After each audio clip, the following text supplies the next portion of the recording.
प्रधानमंत्री नरेंद्र मोदी ने गुरुवार को अपने दिल्ली आवास पर जम्मू कश्मीर के शीर्ष राजनीतिक नेताओं के साथ लगातार 3 घंटे तक बातचीत की। इस बातचीत में राज्य के 4 पूर्व मुख्यमंत्रियों समेत कुल 14 नेता शरीक हुए। बैठक में उप राज्यपाल मनोज सिन्हा, केंद्रीय गृह मंत्री अमित शाह, केंद्रीय मंत्री जितेंद्र सिंह और एनएसए अजीत डोभाल ने भी शिरकत की। गौरतलब है कि वर्ष 2019 में जम्मू कश्मीर का विशेष दर्जा समाप्त कर दिया गया। सूत्रों के अनुसार बैठक में पीएम ने सभी प्रतिभागियों के सुझावों और इनपुट को ध्यानपूर्वक सुना। उन्होंने इस बात पर खुशी जताई कि सभी प्रतिभागियों ने अपने स्पष्ट और ईमानदार विचार साझा किए। यह एक खुली चर्चा थी जो कश्मीर के बेहतर भविष्य के निर्माण के लिए इर्द-गिर्द घूमती थी। सूत्र बताते हैं कि बैठक का मुख्य फोकस लोकतांत्रिक प्रक्रिया को मजबूत करना था। पीएम ने कहा कि हम जम्मू कश्मीर में लोकतांत्रिक प्रक्रिया के लिए पूरी तरह प्रतिबद्ध हैं। उन्होंने जोर देकर कहा कि डीडीसी चुनावों के सफल संचालन की तरह ही विधानसभा चुनाव कराना प्राथमिकता है।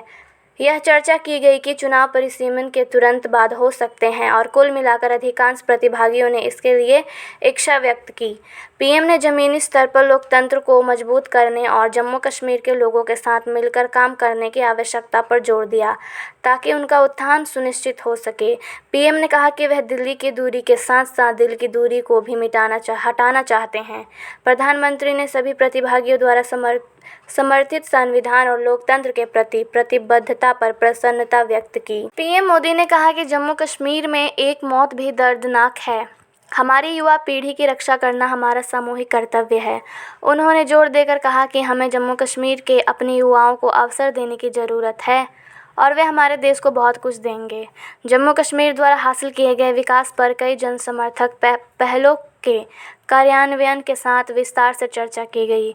प्रधानमंत्री ने जम्मू कश्मीर के विकास की गति पर संतोष व्यक्त किया और कहा कि यह लोगों में नई आशा और आकांक्षाएं पैदा कर रहा है। उन्होंने कहा कि जब लोग भ्रष्टाचार मुक्त शासन का अनुभव करते हैं तो यह लोगों में विश्वास जगाता है कि लोग प्रशासन को अपना सहयोग भी देते हैं। यह आज जम्मू कश्मीर में दिखाई दे रहा है। पीएम ने कहा कि राजनीतिक मतभेद होंगे लेकिन सभी को राष्ट्र हित में काम करना चाहिए ताकि जम्मू कश्मीर के लोगों को फ़ायदा हो। पीएम ने जोर देकर कहा कि जम्मू कश्मीर में समाज के सभी वर्गों के लिए सुरक्षा का माहौल सुनिश्चित करने की ज़रूरत है।